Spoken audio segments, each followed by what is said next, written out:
Ова е новото издание на Fair Play кое вие го следите на телевизија Телма. Тоа значи дека е време за нови спортски теми, а ние секогаш со задоволство ги бираме за вас. Овој пат согласно зимскиот дел од годината, мислам дека е перфектно време да провериме што тоа се случува на нашата сцена кога се во прашање зимските, односно скијачките спортови. Денеска ќе имаме исполнето студио со гости. Се надевам дека ќе добиеме одговори малку повеќе околу тоа дали постои начин скијањето и се она што се случува на снег, а е спорт, да биде малку попопуларно, подобро популаризирано и оние кои што сакаат да ги научат овие спортови да имаат кај кого во Македонија да се обратат за тоа и да го добијат. Ќе ве потсетам на уште едно нешто на нашите пријатели од Државна лотарија на Македонија, со оглед на тоа што овие се празнични месеци и моменти кога сакаме да споделиме среќа, доколку вие сакате да тестирате вашата, тогаш тоа знаете како треба да го направите. За кратко во студиото пречекуваме неколку гости и како што реков ја отвораме темата за снежните спортови во Македонија. Останете со нас на Телма.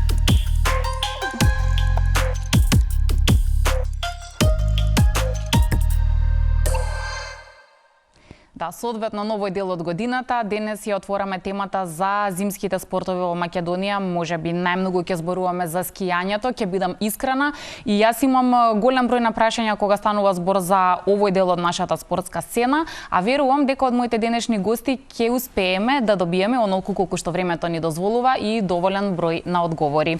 Време е да ви ги представам моите гости, бидејќи ова е емисија за спорт, никој нема да се налути, спортистите се овде централна фигура. Иако не можат без тренерите институциите, меѓутоа прв ќе го представам Зоран Јовановски, кој што е надпреварувач во параски и не само во параски, и во други спортови, по втор пат во Fair Play. Минатиот пат кошарка беше тема, сега ќе биде скијање. Зоран, добре дојдовте во студиото. Знам дека за спортистите полесно е на теренот отколку во студиото, но сепак ќе ми биде задоволство сега да кажете како се подготвувате за следните надпреварувања, а тоа го правите заедно со Јане Стефанов. Јане, за тебе коментарот, па добро, чекај, Јане, пошто се инструктор? Со кои се спортови се занимава? Така да, сега вака е соодветно представување. Инструктор за адаптибилни спортови без ограничување. Да. Да, тоа е делот од без ограничување е здруженијето што го имаме за спортисти со попреченост. Всушност не се само зимските спортови, него има и разни други спортови на кои работиме, како што е кајак, пливање, велосипеди, возење, нуркање. И секогаш адреналин. Каде што е Јане, таму мора да има малку поголема доза на адреналин. Така? Може да постои некаков, иако не е докажано. Добро. И тука се луѓето без кои што, како што реков, институциите не би можел спортот како таков да функционира, да речеме, на некое подобро ниво. Со нас во студиото господинот Борче Јаневски, генерален секретар на Скијачката федерација на Македонија. Да, добре дојдовте. Прв пат во Fair Play. И Дејан Блажевски, кој што е представник на нашата асоциација за инструктори на снежни спортови, луѓето кои што треба да бидат овде соодветно да не научат на зимските спортови, ако тоа сакаме да го практикуваме. Добре дојдовте. Добре дојдов. Благодарам. Зоран се подготвува да биде наш представник на пара олимпијадата во зимски спортови во категорија скијање. Прво реков има и други спортови во секојдневието на Зоран. Од кога и скијање? Па скијање негде почнавме 2018. 2018 година, што и не е мал период. Да, 2018 за прв пат на Маврово. После почнаваме Пампорово и од лане почнаваме да кажеме да се натпреваруваме официјално, од кои за прв пат настапиме на официјална трка, од кои направиме и некои бодова, ФИС бодови. Секогаш важни за вас, но уште малку околу почетокот. Генерално веќе е јасно дека го сакаш спортот, но како за прв пат доби идеја дека и на снег нема да биде проблем да се обидеш нешто да направиш? Некој те повика или таму на лице место се инспирираше да Не повика од Сдруженијето без ограничување. Добро. На првиот парков камп, тука беше од Јана. И од првиот пат почна, да кажем, првите чекови кои ги имаме, да кажем, за параскијањето ни почнаат од Маврова. Кога некој има било каква попреченост, покрај желбата, нели прво треба да има желба ова да го прави, што се друго мора да има за да едноставно застане на ски патека? Што треба да има? Треба да има време и треба да има услови. Значи, многу е битно како да се навратиме во историјата како започнавме со ова параскиво. Тоа е една голема желба на Вангел Тргалјанов кој сакаше да скија, тој беше во Америка на некаков семинар таму. Се врати со едно сицки и рече јас ова мораме да почнеме да го правиме. Таму така правевме, вака правевме.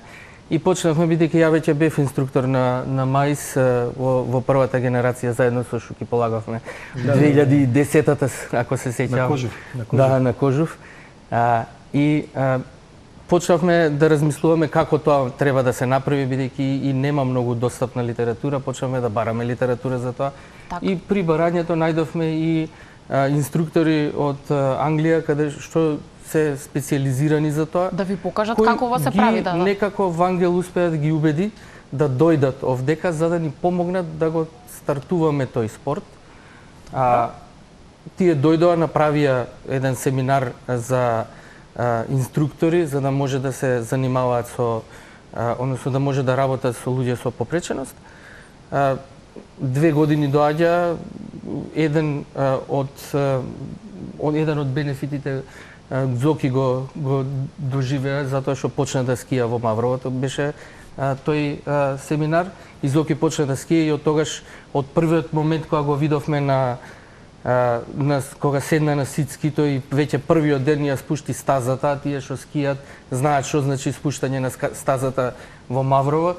Некако се роди еден сон дека во иднина ние ќе завршиме на Олимпијада и сето тоа ова промена во ФИС што во Светската федерација скијачка дека и пара дисциплините влегоа под капата на оваа организација ни даде простор да можеме да преку ФИС, нели, да можеме да идеме на кампови кои ги организираат најчесто на Алпите, Австрија, Словачка. Досега сте биле, значи, според ова што? Лани отидовме за прв пат на тој камп и додека бевме на тој камп и скијавме и учевме и сето тоа, рекоа, ние одиме сега од тука на трка. И ние сакаме да одиме на трка, зошто да се обидеме, добро. И така како што бевме од таму директно на трка, Вангел падна, не ја заврши трката.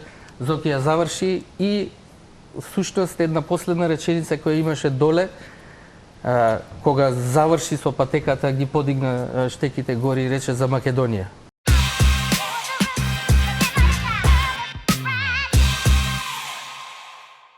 Кога ќе се спомене скијање во Македонија, ќе бидеме сите искрени. Првичната реакција е кое скијање, каде скијање. Во последните години немаме многу снег. Ски центрите ни се далеку од идеални. Тогаш како сите наши учесници на ова мала ски сцена се снаоѓаат да си го практикуваат спортот кој го одбрале? Па вака, Скијачката федерација на Македонија, во Скијачката федерација гајме 3 спорта, тоа е нордиското скијање, алпското скијање и сноубордот.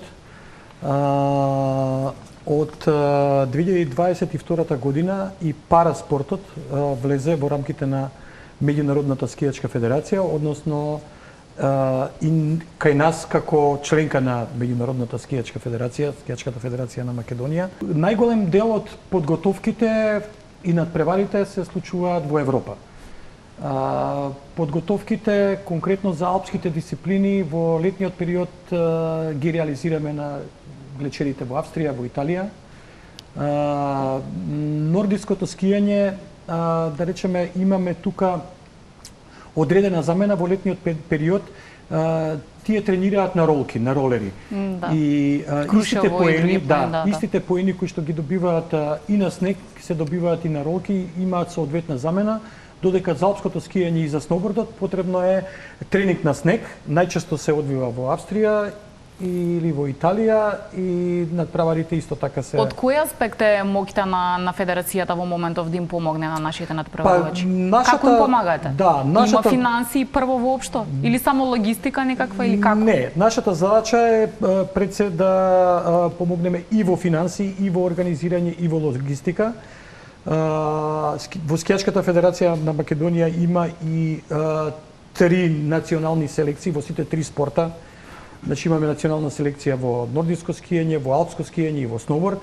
Во моментов имаме и норма за учество на Олимпијада. Во нордиското скијање нормата е потврдена. Ставре Јада ќе учествува на Олимписките игри. Ана Цветановска во моментов се бориме да ја потврдим, односно да оствариме нормата. Во алпското скијање исто така Македонија ќе настапи со двајца представници во машка и во женска конкуренција. Јас ќе ја кажам сега пошироката листа, значи во женска конкуренција е Јана Атанасовска и Ева Милевска, додека во машка конкуренција Мирко Лазаревски, Виктор Петков и Данило Илев. Додека за жал во сноуборд немаме остварено норма за учество на Олимпијадата, но исто така во пара спортот, во алпското скијање, во пара алпско скијање, со Зоран се надеваме дека на добар пат сме да ја оствариме нормата и да за прв пат учествуваме и на зимските пара игри.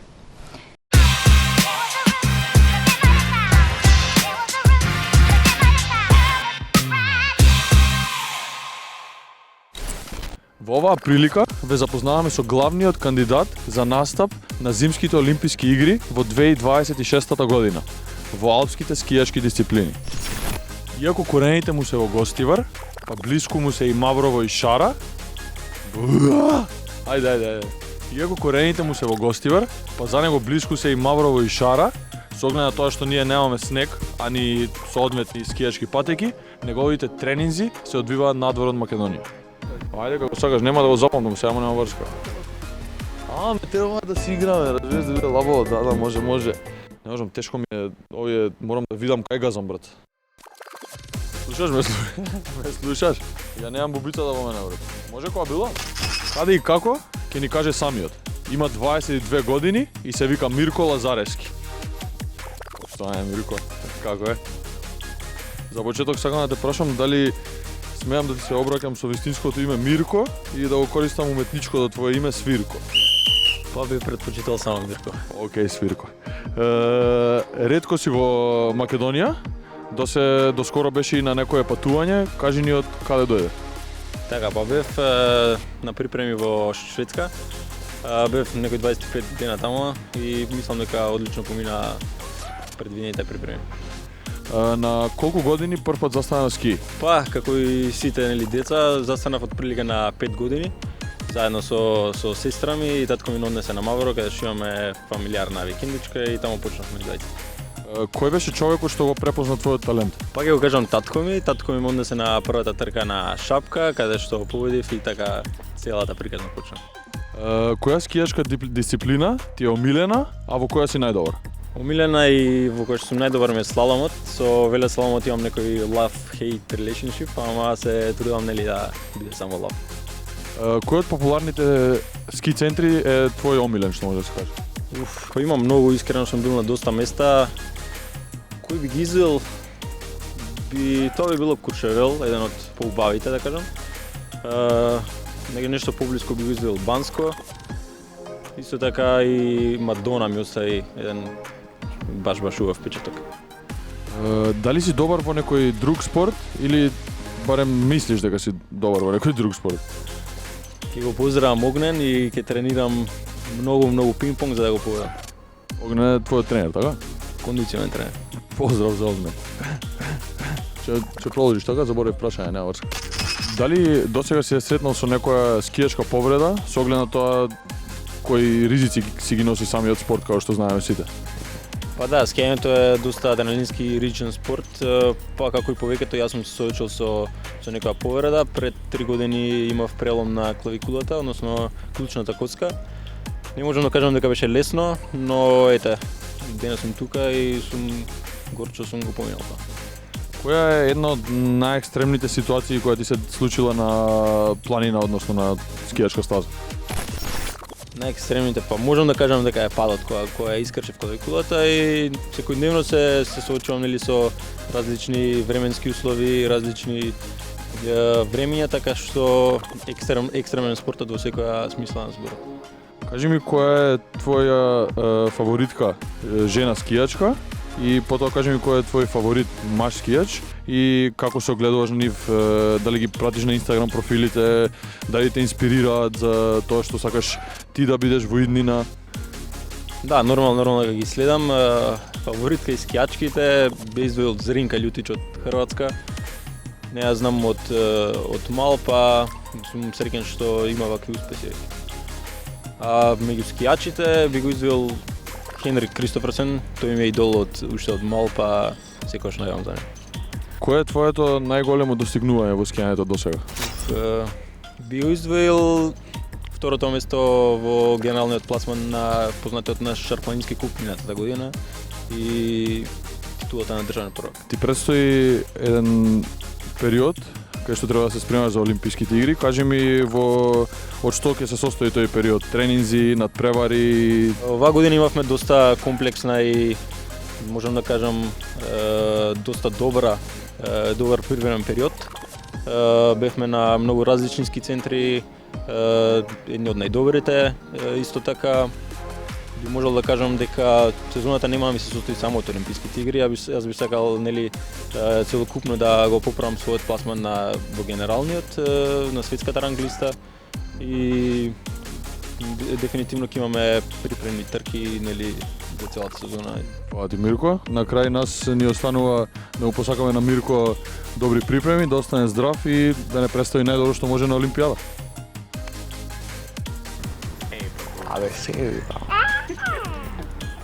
Јас сум Мирко Лазаревски, а вие гледате Fair Play со Јана. Сега, нешто што пред да се вклучат камерите го слушнав и сакам да го дообјасниме и за гледачите. Дејан вака ми рече не мора да си бил ти врвен скијач или активно да си се занимавал со тоа на надпреварувачки план, за да бидеш добар инструктор, веројатно и спротивно. Прво, како вие станавте инструктор? Од каде е таа желба и не само желба, треба да си има некој посебен афинитет и капацитет да се пренесе знаење? Ајде вака, значи јас релативно доцна почнав да скијам, значи да учам да скијам. Во тоа време учев во средното полициско училиште. Имавме среќа да отидеме 3-4 дена на Попова шапка, да имаме добро организирана обука по скијање. За тие 3-4 дена успеавме да совладаме доста добар дел од техниката. Кога завршив училиштето, продолжив да работам во специјалните единици, имавме и таму 10-дневна обука по скијање, значи секоја година за година и така полека се до тоа влезе во жилите, нели во крвните жили и сега може слободно да кажам дека сум инфициран со скијање, дефинитивно. Јас почнав 10 години, како научив да скијам, после 10 години почнав да работам како инструктор. Си ги поминав сите оние чекори кои што во тоа време беа пропишани за да се биде ски инструктор. Во тоа време се уште функционираше подкомитетот за ски учители во рамките на тогашната скијачка федерација на Македонија. Тогаш беше професорот Јој Јовановски, го поздравуваме ако не гледа во оваа прилика. Значи ги поминав сите обуки и се стекнав со лиценца за ски учител. Зошто е битна нашава професија за скијачкиот спорт? Тоа е многу битно да го кажеме.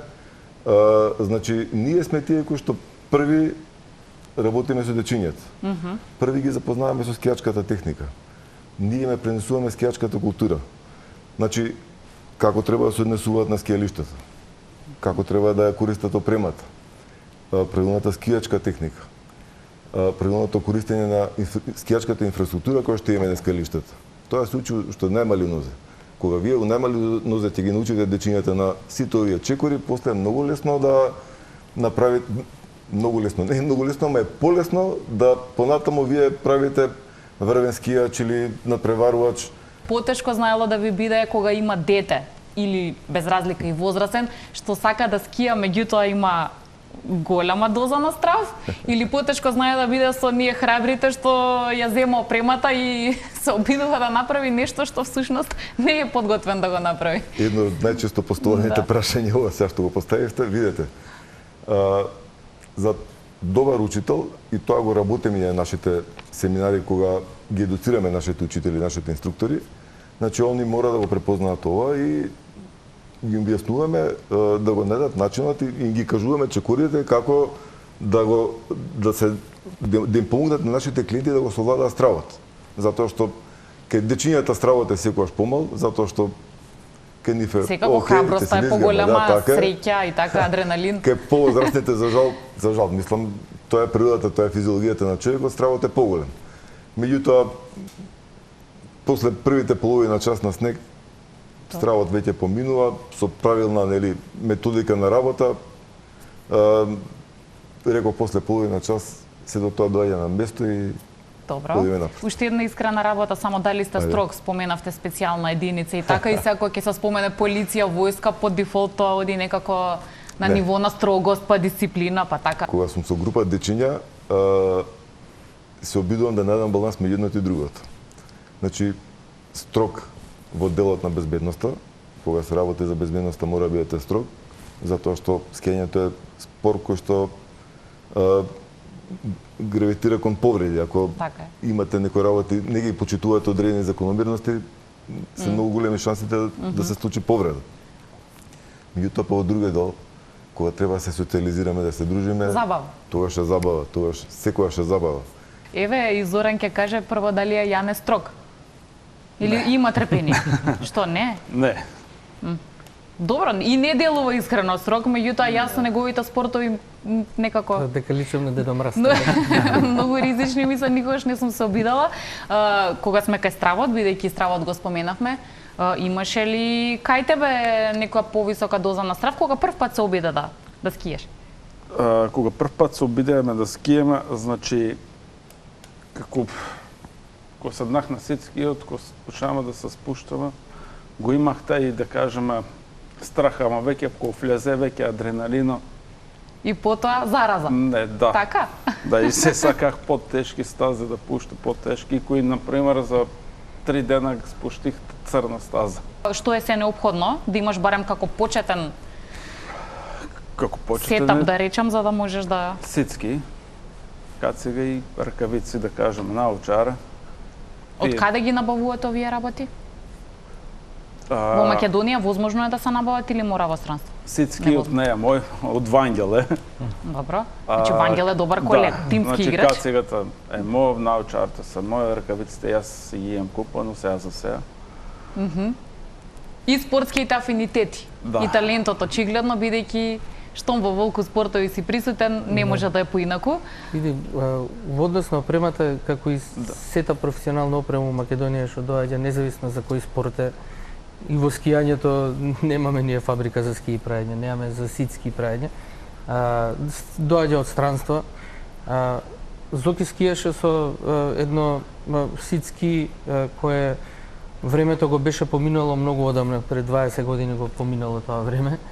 И за среќа минатата година кога надпреварувавме, словенците видоа со какво ситски надпреваруваме и некако си рекоа ние ќе ви дадеме, имаме вишак ситски, имаме повеќе ситски отколку спортисти и може едно да земете за Зоки.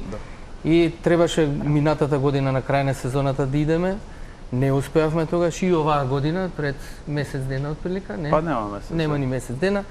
Зоки беше во Словенија, го зема ситскито, беше на Глечер малце да поскија, да го проба, сега бидејќи е ново, ќе треба да го штелуваме малку, да видиме кој стил на скијање ќе му одговара со ова ситски и сега имаме одлична опрема, им заблагодаруваме на словенците што решија така да не почестат со едно ситски и да може да бидеме профи.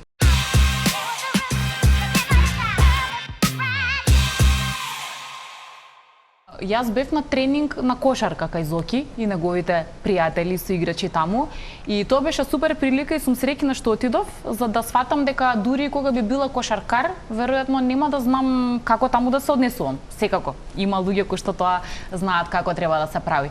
Во тој поглед рече супер е обуката, супер е сето искуство што искусни тренери ќе ти го дадат, меѓутоа како ти се снаоѓаш самиот во таа улога? Да можеш да на некој начин се ставиш во кожата на твојот ученик.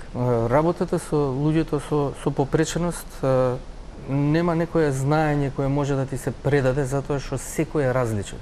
И токму тоа што секој е различен има различно ниво на попреченост и дава можност да го прашаш спортистот до кај може, колку може. И тој неговиот фидбек те води како може да го притискаш.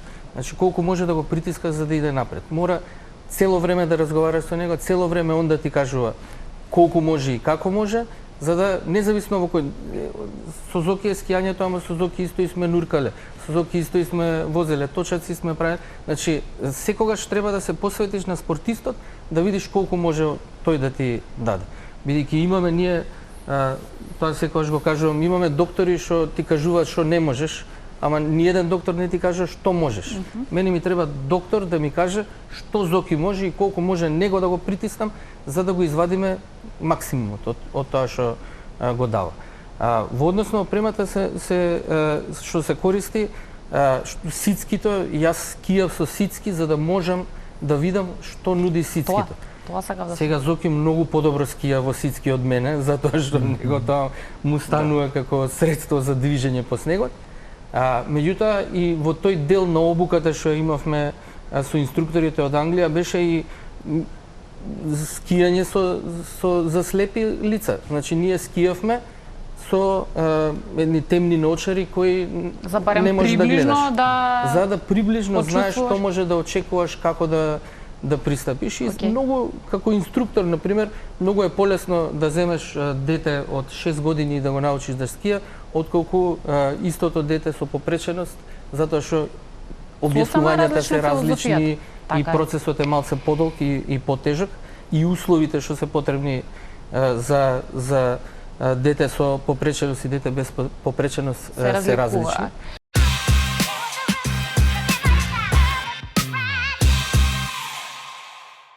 Месеците додека другите уживаат, се на трпеза, на празници и така натаму, некако за спортистите редовно се време за карантин, време за некакви подготовки, но добро, не дека е тоа лошо. Здравје, вие треба во февруари, ми рековте, да, евентуално отпатувате и учествувате на пара ски. Како ќе ви изгледаат подготовките? И каде ќе се одвива? Направивме стратегија како што е можно повеќе снежни денови Зоки да помине, односно да помине што е можно повеќе на патеките. Во Македонија се поретко имаме снег кај нас? Во Македонија не. ФИС организира такви кампови што се, бидејќи и во ФИС организацијата ова е новитет. Тие има цела програма за како кампови за инструктори, кампови за спортисти, кампови за ова, кампови за она. И нашата цел е да отидеме на што е можно повеќе такви кампови. Зошто? Затоа што ако за еден надпреварувач поставуваш стаза, независно каде, потребни се многу повеќе луѓе, многу повеќе пари, многу повеќе работи. А ако е тоа во една структура каде што е со повеќе надпреварувачи, со повеќе инструктори, другата добра работа во тие кампови е што и инструкторите учат. Разменуваат искуства. И разменуваат искуства и да одиме на сите трки што ги организира ФИС, да надпреваруваме слалом, за да може да добиеме бодови за да учествуваме на Олимпијада. Уште малку сега околу работата на скијачката федерација, веќе споменав, ски центрите се во таква состојба во каква што се. Снег имаме се поратко, на тоа не можеме да влијаеме, можеби можеме со вештачки. Меѓутоа прашањето е кои се всушност генерално вашите ингеренции, што е тоа што можеби треба да се прави подобро со цел да имаме повеќе нови скијачи, подобра скијачка сцена во овие услови кои што ги имаме. Значи не сме ниту Италија, не сме ниту Австрија, не сме ниту Швајцарија, ние сме Македонија. Ја би сакал да кажам дека во последниве, да речеме 3-4 години навистина се случуваат позитивни промени во скијањето во Македонија. Оваа година имаме регистрирано рекорден број на деца, имаме 150 деца регистрирано во алпското скијање. Имаме рекорден број регистрирани деца во нордиското скијање, исто така во сноубордот. Успеавме минатата година, после 15 години пауза, го вративме Шарпланинскиот куп, го организиравме Мавровскиот меморијал, исто така по пауза од, мислам дека 12 години, го вративме меѓународниот надпревар за деца, кој што за жал, поради лошите временски услови во Македонија, моравме да го организираме на Кополник. Меѓутоа, сето тоа што се случува во нашето окружување влијае и на скијањето во Македонија, бидејќи Кополник како дестинација не е предалеку, мислам, се стига за 2,5 часа. Да, меѓутоа веќе дури се претвори во монданско место низ годиниве додека... Да, меѓутоа секогаш има опција за спортисти каде што се и поевтине и смештајот и ски картите. Исто така Банско Боровец е скијачки центри кои што се на мапата како сериозни скијачки центри. Ве разбирам, но зошто во Македонија не набројуваме ниту еден? Јасно е дека тоа не е можеби директно ваша ингеренција, да е јасно за гледачите. Тие имаат и своји сопственици и така натаму, нема да навлегуваме директно во тој дел, меѓутоа затоа прашав, има ли нешто што федерацијата може тука да преземе или едноставно немате ингеренции во одреден дел? Немаме, мислам, тие скијачките центри си имаат своји сопственици, Маврово е приватен скијачки центар, Попова шапка мислам дека е дел од една државна фирма. Инвестициите, тоа се, да речеме, во рамките на нивните буџети, нивниот интерес на крајот на денот. Меѓутоа, се повеќе, да речеме, и клубовите, а и рекреативното скијање се ориентира во соседството, каде што навистина понудата веќе станува добра. На што се должи ова што рековте, зголемување на бројката на деца кои сакаат да се занимаваат со овој спорт, заради тоа што знаете како, повторно одиме сега искрено. Ако децата гледаат фудбал, веројатно дома ќе кажат мамо или тато сакам да бидам како Горан Пандев. Не знам, ако гледаат кошарка ќе речат можеби сакам како Перо Антич, како браќата Дамјан и Војдан. А скијање поретко гледаат и слушаат. Во тој контекст потешко е да пронајдат идоли, потешко е да пронајдат мотивација кога немаме снег или соодветни услови. Така што на што се должи зголемена бројка деца? Па јас мислам дека тоа се должи на зголемената активност на самите клубови. Бидејќи имаме клубови кои што оваа година имаат организирано 3 подготовки на глечер во категоријата деца од U8 до U14 години. Мислам, тоа се сериозен ангажман, сериозни подготовки, имаат континуирани суви подготовки, имаат зголемениот број исто така на надпревари. Имаме надпревари во регионот на кој што децата може да учествуваат на тие надпревари, така да мислам дека клубовите ни се активни. Клубовите се активни и навистина мислам тоа е најголемиот допринос за ова што се случува е доаѓа од активностите на самите клубови.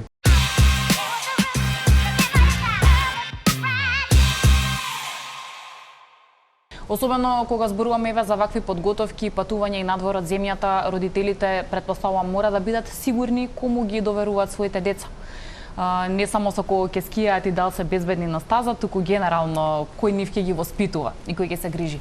Така што имаме ли прво доволно голема бројка на инструктори и каква оценка ќе дадете за нивното ниво, за левелот на подготвеност? Искрено ве молам, немојте само најдобри са нај. Не, апсолутно. Значи вака, некаде во базата на МАЕС имаме бројка од околу 250 инструктори кои што поминале обука на различно ниво според нашата програма за обука.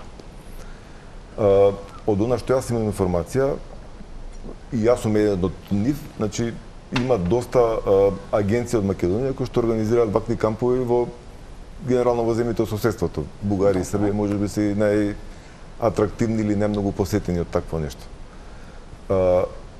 Значи точно ова што кажавте, дел од темите кои што се имплементирани во обуката се точно ова, значи работа со дечиња и на снег, и надвор во снег, значи како треба да се однесувате, грижата за нив, сето тоа е дел од нашата обука на МАЕС.